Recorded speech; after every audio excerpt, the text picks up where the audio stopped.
Hoje vamos explorar as teorias e os modelos que transformaram nossa compreensão do átomo ao longo do tempo. Partimos do experimento revolucionário de Rutherford, que nos revelou a estrutura nuclear do átomo.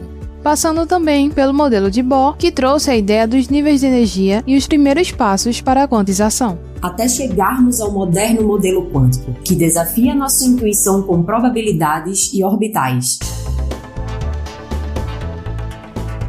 Olá, sou o professor Edson Souza. Sejam bem-vindos e bem-vindas ao Papo de Química, o seu podcast do ensino de Química. No programa de hoje, vamos mergulhar nos mistérios do átomo, explorando a evolução das ideias que revolucionaram o entendimento da sua estrutura. Mas você sabe como essas ideias surgiram? Quais foram as descobertas por trás dessas teorias? Então, fique com a gente para descobrir. Let's go! Yeah! Sou a professora Fernanda Cunha e é muito bom ter você aqui no Papo de Química. Oi, pessoal! Sou a professora Priscila Morim e é muito bom estar aqui com você. Vamos começar?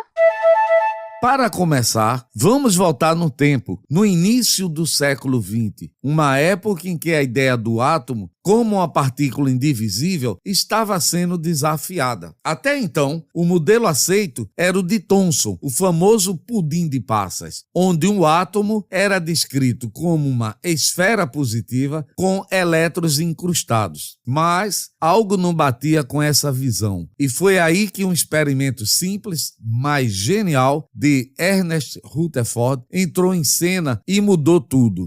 Em 1911, Rutherford realizou um experimento que ficaria para sempre marcado nos livros de ciência, o experimento da folha de ouro, conduzido por Rutherford junto com seus assistentes, Geiger e Mardsen. O principal objetivo do experimento era investigar a estrutura interna do átomo. A metodologia envolvia a utilização de uma fina folha de ouro, um emissor de partículas alfa e uma tela fluorescente para detectar as partículas desviadas. Ao medir os ângulos de desvio das partículas alfa, Rutherford esperava entender como a carga estava distribuída dentro dos átomos. Bom, baseado no modelo de Thomson, esperava-se que as partículas alfas atravessassem a folha de ouro com poucos desvios, devido à distribuição uniforme da carga positiva. Os desvios previstos eram pequenos, pois as partículas alfas, sendo relativamente pesadas e rápidas, não deveriam ser significativamente afetadas por uma carga difusa.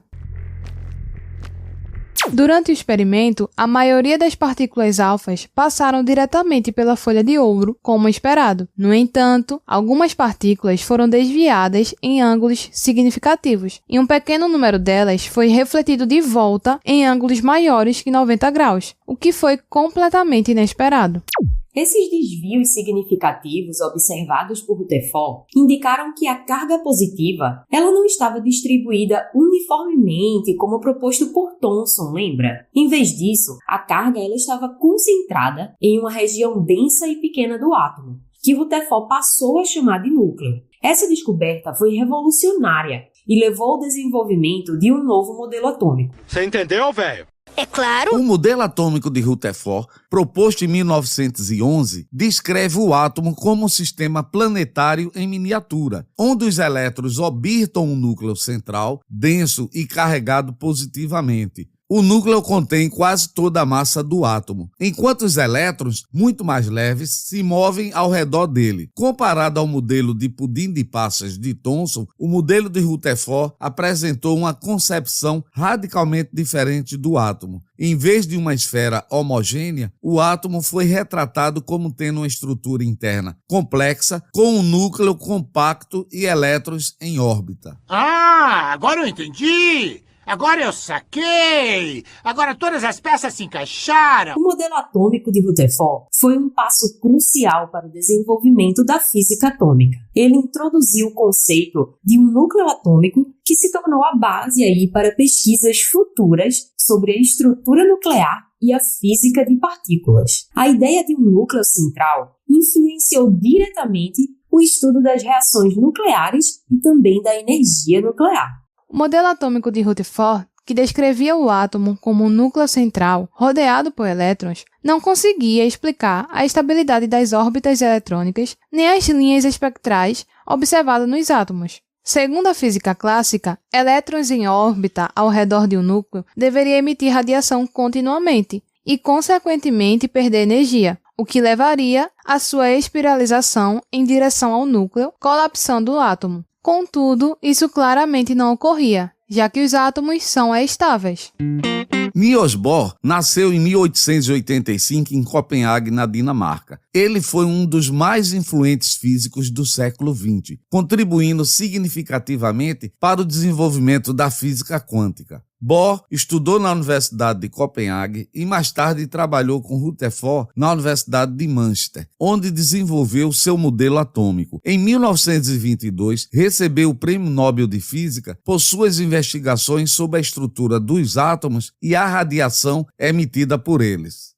Niels Bohr, em 1913, propôs uma solução intrigante para o problema de Rutherford. Inspirado pela recém-desenvolvida teoria quântica, Bohr sugeriu que os elétrons não podiam ocupar qualquer órbita ao redor do núcleo. Em vez disso, eles só podiam se mover em órbitas específicas e bem definidas, chamadas níveis de energia. Bohr enunciou os seus postulados. O primeiro postulado de Bohr afirma que os elétrons em um átomo ocupam órbitas discretas e estacionárias ao redor do núcleo, conhecidas como estados estacionários. Enquanto o elétron permanecer em uma dessas órbitas, ele não emitirá energia, garantindo assim a estabilidade do átomo. O segundo postulado propõe que a emissão ou absorção de energia ocorre quando um elétron transita entre duas órbitas estacionárias. A energia envolvida na transição é quantizada e corresponde à diferença de energia entre as órbitas. E de acordo com o terceiro postulado, a energia emitida ou absorvida pelo elétron ao mudar de órbita, ela é igual à energia do fóton emitido ou absorvido, dada pela equação. A energia é igual à constante de Planck vezes a frequência.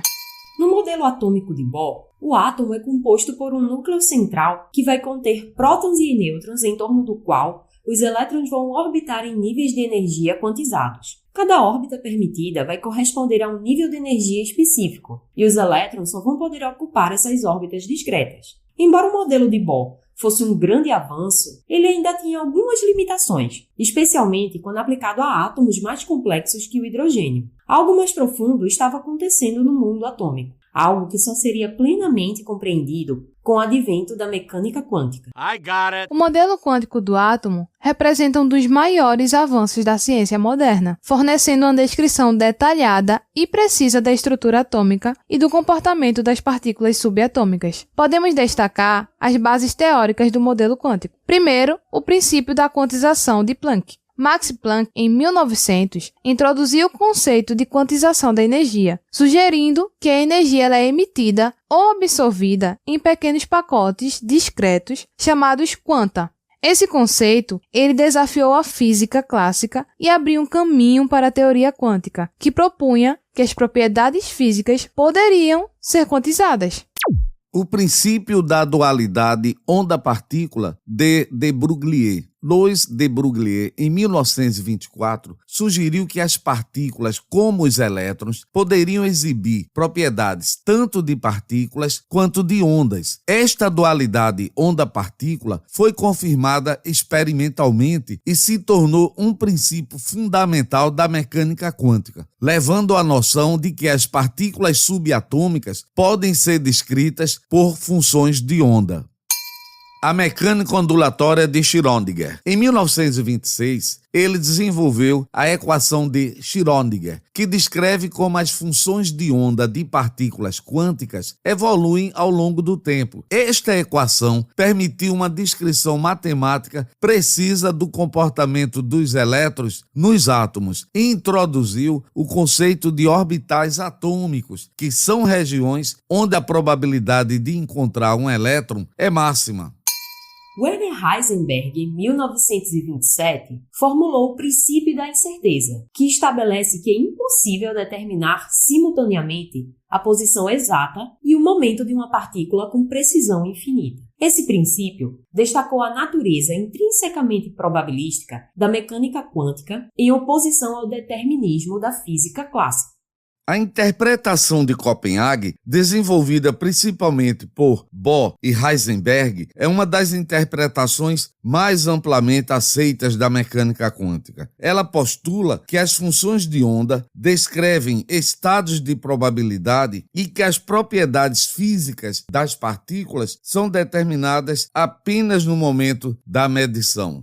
É verdade. A partir das bases teóricas, temos que, no modelo quântico, os elétrons eles não têm órbitas definidas como no modelo de Bohr. Em vez disso, eles são descritos por funções de onda que fornecem a probabilidade de encontrar um elétron em uma determinada região ao redor do núcleo. Essas regiões de alta probabilidade, elas são chamadas de orbitais. A configuração eletrônica dos átomos ela é descrita por um conjunto de números quânticos. O número quântico principal, N, o número quântico azimutal, L, o número quântico magnético, M, e o número quântico de spin, ms. Esses números quânticos determinam a energia, a forma, a orientação e o spin dos orbitais eletrônicos.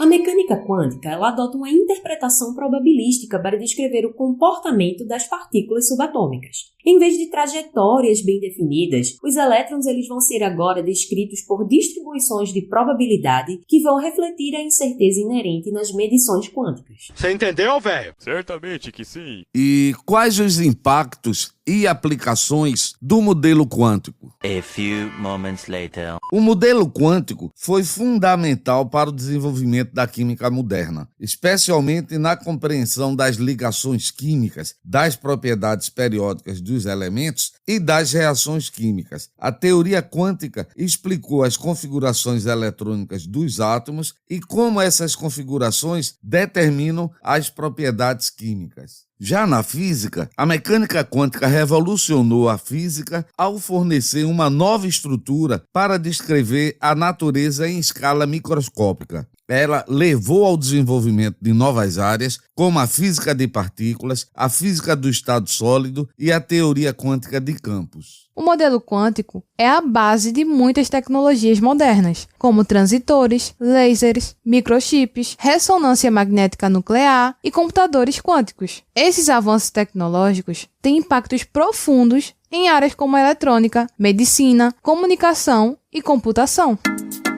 Bem, pessoal, chegamos ao final de mais um episódio do Papo de Química. Nesse episódio, falamos dos experimentos de Rutherford, a complexidade do modelo quântico. Cada etapa na evolução da compreensão atômica foi uma verdadeira revolução científica. Esses modelos não apenas expandiram nosso conhecimento sobre a matéria, mas também abriram portas para inovações que moldaram o mundo moderno. Esperamos que vocês tenham gostado dessa jornada pela história dos modelos atômicos. Se curtiram o episódio, não esqueçam de nos seguir nas redes sociais, compartilhar com os amigos e nos enviar sugestões de temas para os próximos episódios. Até a próxima, pessoal, e continuem explorando o incrível mundo da química. Tchau, tchau, pessoal! Pessoal, não esquece de deixar seus comentários no final do episódio, tá certo? E também avalie o episódio no Spotify e no Apple Podcast. Tchau, tchau, pessoal! Não se esqueça de ir ao nosso site www.papodequimica.com. Mande suas sugestões de temas para o e-mail podcast@papodequimica.com. Ele aparece na descrição de cada episódio. Tchau, tchau, pessoal!